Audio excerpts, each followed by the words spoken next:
विदाई के समय मेरी आंखों में से आंसू बह रहे थे और मैं आने वाली जिंदगी के बारे में सोच रही थी। मैं कम उम्र की लड़की थी। सुहागरात को लेकर मेरे भी कई अरमान थे।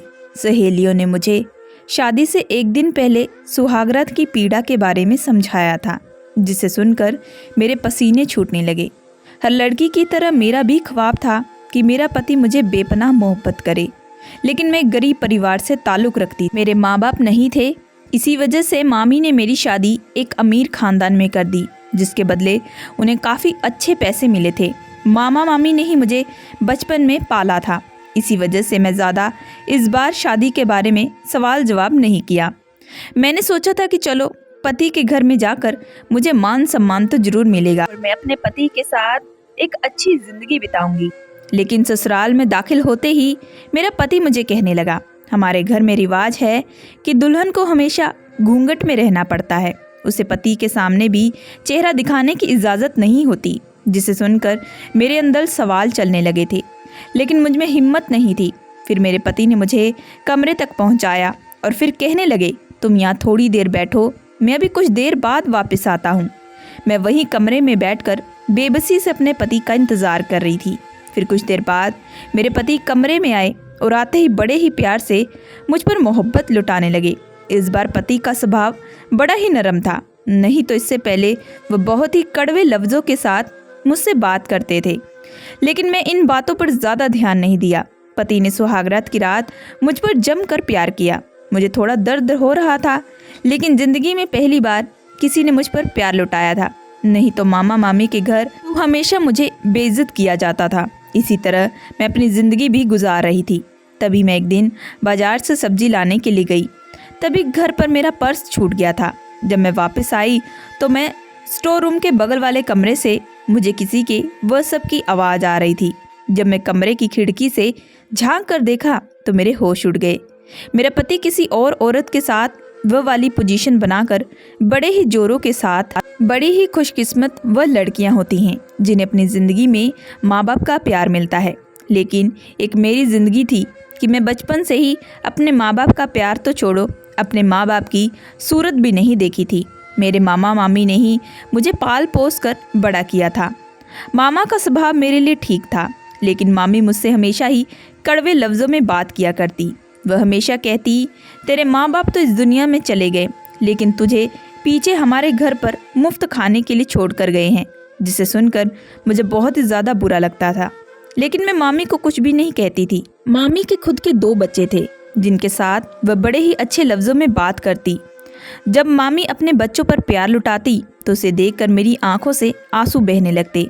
मामी ने कभी भी आज तक नहीं सोचा कि मैं भी एक बच्ची हूँ और मुझे भी माँ की ममता की ज़रूरत है। लेकिन कहते हैं ना, दुनिया में माँ बाप के अलावा हमारा कोई भी सगा नहीं होता।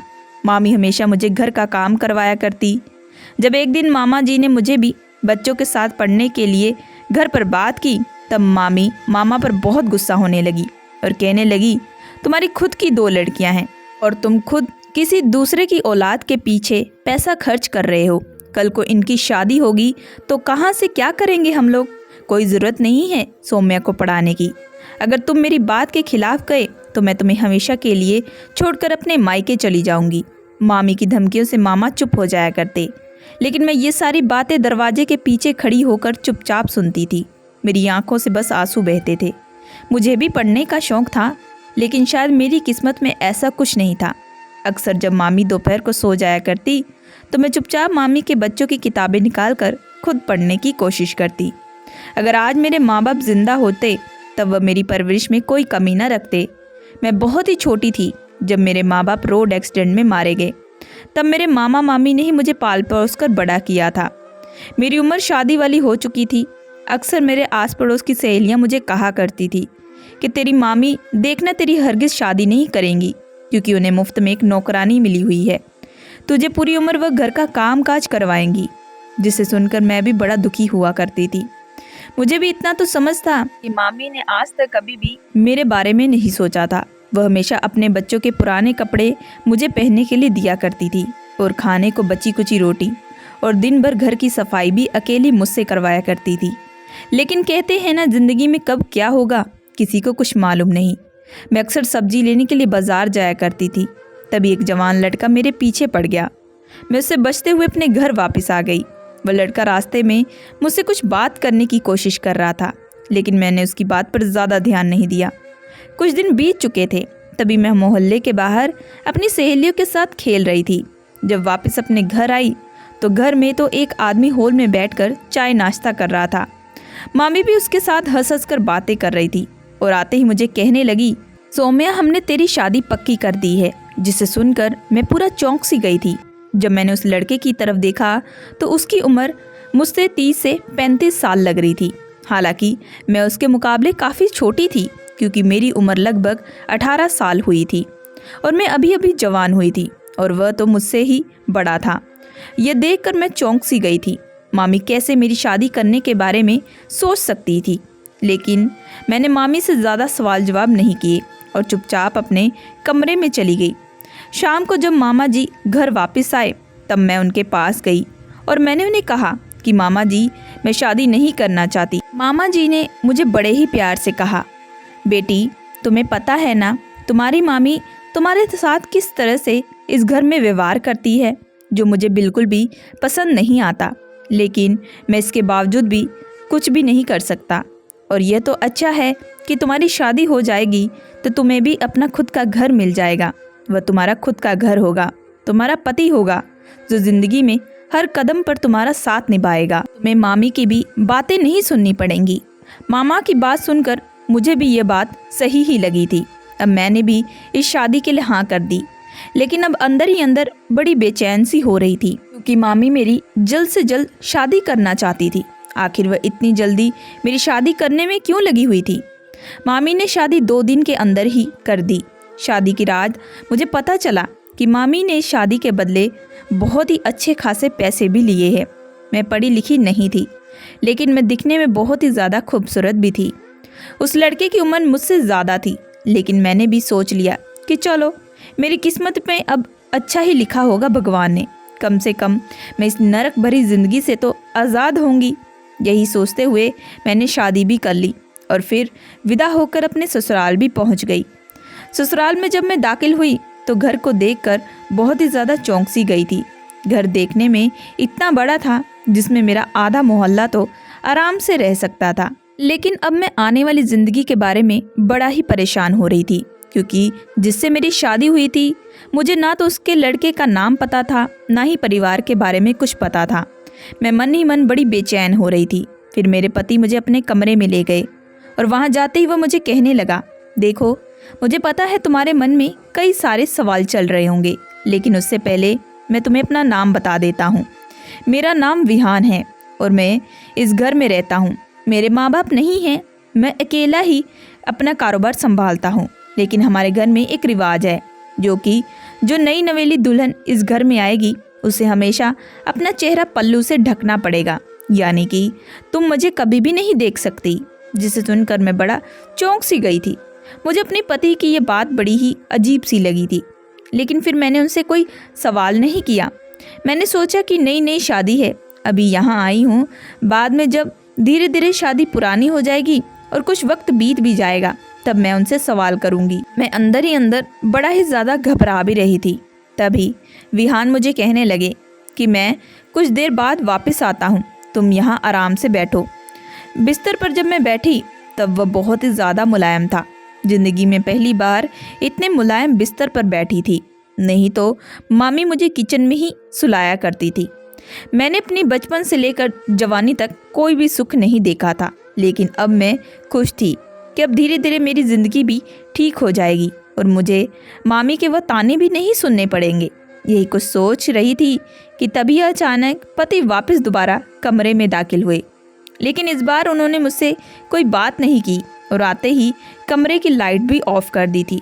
मेरे चेहरे पर एक बड़ा सा घूंघट था, जिसकी वजह से मैं उनका चेहरा भी नहीं देख पाई थी।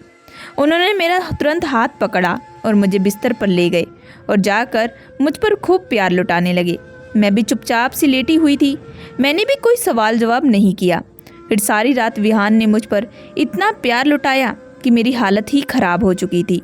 और फिर दिन भर की थकावट की वजह से मैं कब नींद की वादियों में खो गई मुझे कुछ मालूम नहीं था।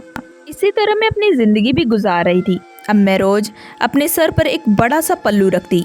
पति जब भी ऑफिस के लिए चले जाते तभी मैं जाकर अपना पल्लू उठाती थी। जब मैं खुली आंखों से पूरे घर को देखती तो पूरा हैरान रह जाती थी। मैं मन ही मन बड़ी ही ज़्यादा खुश थी। आज मुझे खुद की एक जगह मिली थी। मुझे मेरा पति मिला था जिसे मैं अपना कह सकती थी, और साथ ही साथ इस घर को भी। अब कोई मुझे ताने भी नहीं दे सकता था। मैं यही कुछ सोच रही थी तभी मेरे दिमाग में एक बात आई। इतने बड़े घर में कोई भी नहीं रहता। पति इतना पैसा कमाते हैं लेकिन उन्होंने नौकर भी नहीं रखे। मुझे लगा शायद वो पैसों की बचत करते होंगे। अब मैं दिन भर काम काज में ही लगी रहती। पति मुझसे ज़्यादा बात तो नहीं करते, लेकिन अभी तक पूरे घर में मैंने उनकी एक तस्वीर भी नहीं देखी थी। मैं बड़ी ही हैरान हो जाती इस बात को सोचकर कि आखिर पूरे घर में उनकी एक भी तस्वीर भी नहीं है। पति की एक भी तस्वीर ना होते हुए मैं बड़ी ही परेशान थी, और ऊपर से ये पति के इस रिवाज को जिसमें उन्होंने कहा कि मैं उनका कभी चेहरा भी नहीं देख सकती। मुझे इतना कुछ इन रिवाजों के बारे में नहीं मालूम था। तभी मैं मन ही मन सोचने लगी, जिस दिन मैं घर में एक आदमी को देखा था, शायद मामी ने मेरी शादी उसी लड़के के साथ की है। इसी वजह से मैंने ज़्यादा इन बातों पर ध्यान नहीं दिया। अब मैं बहुत ही ज़्यादा अच्छा खाना भी बनाती थी ताकि पति के दिल में अपनी मोहब्बत डाल सकूं। शाम को जब पति वापस आते तो मैं फिर से एक बड़ा सा घूंघट कर लेती। मुझे अपने पति से बड़ा ही ज़्यादा डर लगता था। इसी वजह से मैं उनसे ज़्यादा सवाल जवाब भी नहीं करती थी। मैंने उनसे सिर्फ रात का खाने के बारे में पूछा तो वह बस मुझे हाँ में जवाब दे देते। फिर मैं चुपचाप किचन में जाकर खाना लगाकर डाइनिंग टेबल पर लाकर रख दिया। जब पति खा रहे थे तो मैं चुपचाप उनके बगल में ही खड़ी उन्हें देख रही थी, लेकिन मैंने उनका चेहरा बिल्कुल भी नहीं देखा। लेकिन जैसे ही उन्होंने अपना खाना कंप्लीट किया तो वह अपने कमरे में जा चुके थे। उन्होंने एक लफ्ज़ भी मुझसे बात भी नहीं की थी, जिसे देखकर मैं बड़ी ही ज़्यादा परेशान हो चुकी थी। मुझे लगा कामकाज की वजह से वो थोड़े परेशान होंगे। इसी वजह से मैंने इस बात को इग्नोर कर दिया और चुपचाप किचन में जाकर खाना खाने लगी। रात के बर्तन धोकर मैं वापस कमरे में आई, लेकिन पति तब कमरे में नहीं थे। इसी वजह से मैंने तुरंत अपना घूंघट उठा लिया। यह घूंघट में रहना मेरे लिए बड़ा ही मुश्किल होता जा रहा था। इस बड़े से घूंघट की वजह से मुझे ज़्यादातर कुछ दिखाई भी नहीं देता था। यही कुछ मैं मन ही मन बड़बड़ा रही थी कि तभी फिर से मुझे अपने पति के आने की आहट सुनाई देने लगी। मैंने तुरंत फिर से एक बड़ा सा घूंघट अपने चेहरे पर ओढ़ लिया था। पति कमरे में आते ही मेरे बगल में आकर बैठ गए और फिर धीरे से मेरा हाथ पकड़ते हुए मुझे कहने लगे, तुमने अपनी ज़िंदगी में इतना काम किया है, देखो तुम्हारे हाथ कितने खराब हो चुके हैं, और यहाँ पर भी तुम सारा दिन घर के कामकाज ही करती रही। जिसे सुनकर मैं बड़ी ही चौंक सी गई थी। मैं बड़ी बड़ी आंखें देखकर उन्हें कह रही थी कि आप घर पर नहीं थे, तो वह कहने लगे, मैं ना रहते हुए भी तुम्हें हर जगह से देख सकता हूँ। फिर मैं कहने लगी, अच्छा आप जब ऑफिस से आए तो आपने मुझसे एक बार भी बात नहीं की। तब वह मुझे कहने लगे, अच्छा तो तुम हर बात पर बहुत ही ज़्यादा ध्यान भी देती हो। थोड़ा काम की वजह से मैं आज परेशान था, इसी वजह से तुम पर ध्यान नहीं दे पाया। लेकिन फिर से पति ने लाइट बंद करते ही मुझ पर खूब प्यार लुटाने लगे थे। दिन भर की थकावट की वजह से अब फिर से मुझे कब नींद आ गई मुझे कुछ भी मालूम नहीं था। फिर करीब रात के 3 बजे मेरी आंख खुली थी जब मैंने देखा कि मेरे पति बगल में नहीं हैं। मैं सोचने लगी कि इतनी रात को पता नहीं ये कहाँ पर चले गए हैं। यही कुछ मैं सोच रही थी कि तभी मुझे फिर से किसी के चलने की आहट सुनाई देने लगी। मुझे लगा मेरे पति वापस कमरे में आ रहे हैं। मैंने तुरंत फिर से अपना एक बड़ा सा घूंघट ओढ़कर दोबारा लेट गई। विहान फिर बाद में चुपचाप कमरे में आकर लेट चुके थे। मैंने सोचा कि पता नहीं इतनी रात को कहाँ गए थे। फिर मुझे लगा शायद वो टहलने के लिए गए होंगे। यही कुछ सोचकर मैं दोबारा नींद में चली गई। अब इसी तरह दिन भी बीत रहे थे। अक्सर पति शाम को जब भी घर वापस आते तब वह मुझसे एक लफ्ज़ भी बात नहीं किया करते थे, जिसे देखकर मैं बड़ी ही परेशान होती थी। यह देखकर मुझे तो ऐसा लगता था जैसे कि वह मुझे बिल्कुल जानते ही नहीं हैं। लेकिन रात को जब मैं कमरे में जाती तब वह मुझ पर खूब प्यार लुटाते और मुझसे खूब बातें करते। मुझे ऐसा लगता था जैसे कि मैं किसी दो शख्स के साथ अपनी ज़िंदगी गुजार रही हूँ। लेकिन फिर मैंने अपने आप को यह समझाते हुए कहा कि शायद मैं ही कुछ ज़्यादा सोच रही हूँ और मुझे वहम नहीं करना चाहिए और मुझे इन सब के बारे में भी नहीं सोचना चाहिए। अब जब रात को मेरे पति कमरे में आते तब रोज़ मेरे लिए कोई ना कोई तोहफा भी लेकर आते, जिसे देखकर मैं बड़ी ही खुश होती। लेकिन एक दिन मैंने उनसे एक सवाल भी किया, जिसे सुनकर विहान के होश उड़ गए। वह मुझे कहने लगे कि तुम ज़्यादा इन बातों पर ध्यान मत दिया करो। वह सवाल मैंने यह किया था। मैंने उन्हें कहा था कि आपने मुझे अपना चेहरा देखने से बेशक मना किया है। आपने कहा है कि आपके घर का रिवाज है, लेकिन मैं आपको देखना चाहती हूँ। मैंने पूरे घर में आपकी एक भी तस्वीर भी नहीं देखी। जिसे सुनकर वो थोड़ा गुस्से में मुझे कहने लगे, तुमने अगर मेरा चेहरा देखने की भी कोशिश की तो मैं तुम्हें छोड़कर हमेशा हमेशा के लिए कहीं दूर चला जाऊंगा। जिसे सुनकर मैं बहुत ही ज़्यादा घबरा गई थी और फिर उनका हाथ पकड़कर उनसे माफ़ी भी मांगने लगी थी। मैंने कहा कि आइंदा मैं ऐसी गलती बिल्कुल भी नहीं करूंगी। अभी मेरे पति ने मुझे माफ़ भी कर दिया था और फिर से मुझ पर खूब प्यार लुटाने लगे थे। पति का प्यार देखकर अब मैं अपनी ज़िंदगी में बहुत ही ज़्यादा खुश थी। मैं मन ही मन भी सोच रही थी कि मैं अपनी ज़िंदगी में सब कुछ हासिल कर लिया है, लेकिन शायद ये मेरी गलत फहमी थी। रात को जब फिर से मेरी आँख खुलती तो उस वक्त रात के करीब 3 बज रहे होते और जब मैं अपने पति को देखती तब वह बगल में बिल्कुल भी नहीं लेटे होते। अब यही सिलसिला रोज़ चलता जा रहा था। अब मैं परेशान होने लगी थी कि आखिर यह माजरा क्या है। अंदर ही अंदर अब मैं बहुत ही ज़्यादा बेचैन हो रही थी। मुझे कुछ गड़बड़ सी लग रही थी, क्योंकि ऑफिस से आने वाला पति कुछ अलग तरीके का बिहेव करता था और जो कमरे में आता था वो मुझ पर खूब प्यार लुटाता था और उसे मेरी परवाह भी होती थी। लेकिन अब मैं घूंघट उठाकर उनका चेहरा भी नहीं देख सकती थी। अगर कहीं मैं ही गलत निकली तो शायद जो मैंने अपनी ज़िंदगी में हासिल किया है मैं उसे भी खो देती। इसी डर की वजह से मैंने कभी कुछ नहीं किया। लेकिन अब ये रोज़ का सिलसिला हो चुका था। पति रात को 3 बजे गायब हो जाते और कुछ देर बाद कमरे में दाखिल होते। सहेलियां भी मुझसे फ़ोन पर बात करती तो मेरी खूब तारीफ़ करती। लेकिन अब मैं मन ही मन बड़ा परेशान थी। मैं किसी को कुछ बता नहीं सकती थी। एक दिन मैं बहुत ज़्यादा परेशान हो रही थी। मैंने सोचा कि मुझे खुद ही कुछ सुराग निकालना चाहिए। मैं पूरे घर की छानबीन करने लगी, लेकिन मुझे कहीं पर भी विहान की एक भी तस्वीर नहीं मिली थी। फिर कमरे की सफाई करते हुए कुछ पुराना सामान मुझे दिखा, जो मैंने सोचा कि मुझे स्टोर रूम में जाकर रख देना चाहिए। जब मैंने स्टोर रूम का दरवाज़ा खोला तो अंदर बहुत ही ज़्यादा धूल जमी हुई थी। उस सामान को रखते ही मेरी बाजू की कोनी से एक सामान नीचे गिर गया। जब मैं उसे उठाने के लिए आगे बढ़ी तो यह देखकर हैरान रह गई कि सामने 2 शख्स की तस्वीर थी, जिसे देखकर मुझे बहुत ही ज़्यादा चिंता होने लगी थी। मैं मन ही मन सोचने लगी कि आखिर ये दोनों शख्स हैं कौन। अब मेरे दिमाग घोड़े की तरह दौड़ने लगा था। मुझे ये लगने लगा कि शायद ये दोनों लड़के ही मेरे साथ खेल खेल रहे हैं। लेकिन उन दोनों की फ़ोटो काफ़ी साल पहले की थी, जिनमें उनकी उम्र 15 से 16 साल नज़र आ रही थी। मेरी परेशानियाँ बढ़ती ही जा रही थी। मैं मन ही मन अपने भगवान को याद कर रही थी और प्रार्थना कर रही थी कि मेरा बचपन तो मुझसे छिन गया, लेकिन कम से कम इस ज़िंदगी में तो मुझे शांति और खुशी की ज़िंदगी मिले। इन सब से परेशान होकर मैं कुछ दिन अपने मामी के घर चली गई। मामी मुझे देखकर कहने लगी, सब ठीक तो है ना। गुस्से में मैंने उन्हें कहा कि आपने तो मेरी ज़िंदगी के फैसले खुद ही लिए थे, तब मुझसे क्या पूछ रही हैं।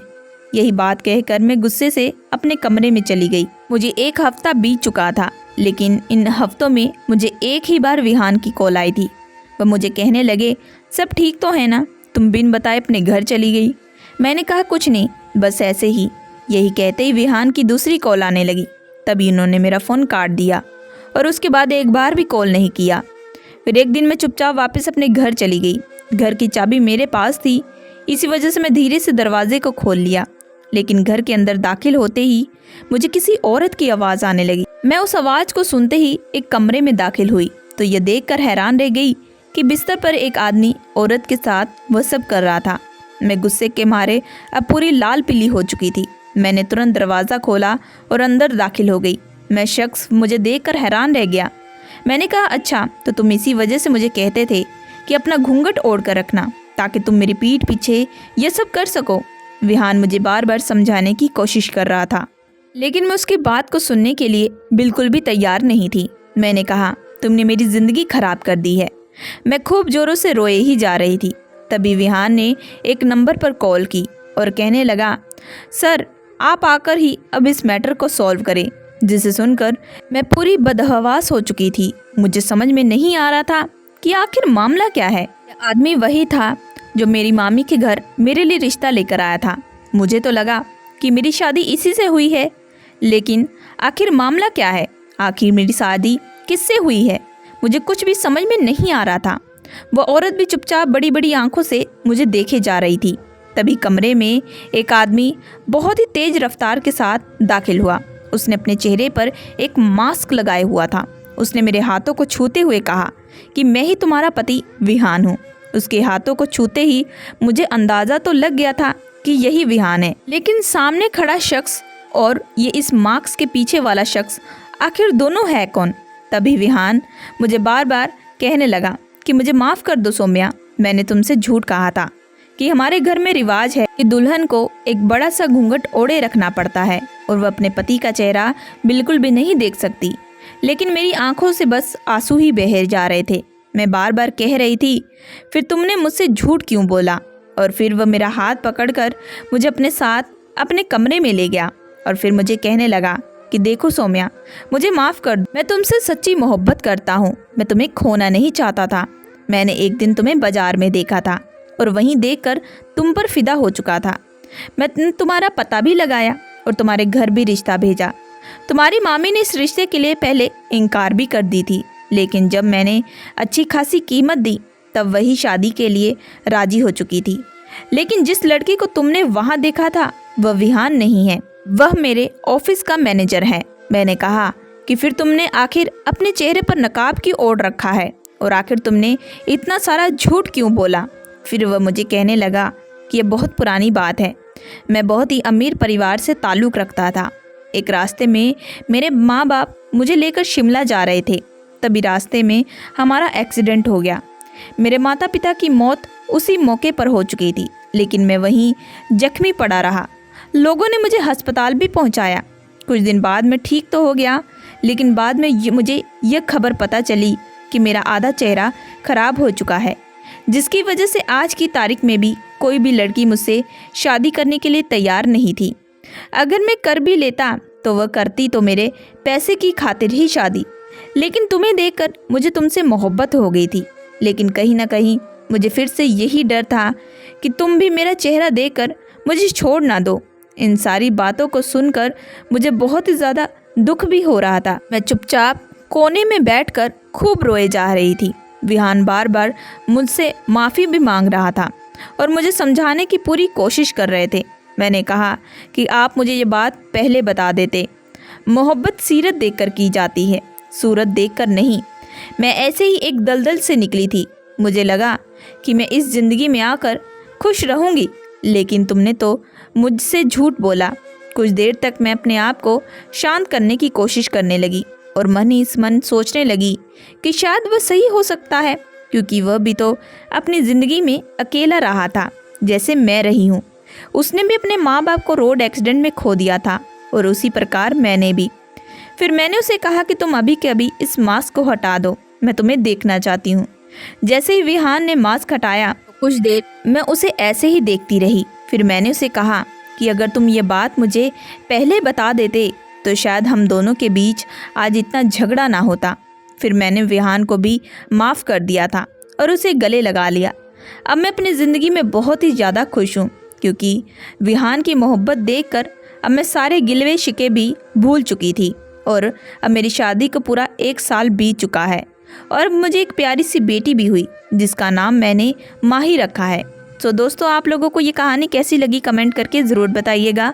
अगर आप हमारे चैनल पे नए आए हैं तो हमारे चैनल को लाइक एंड सब्सक्राइब करके ज़रूर जाइएगा।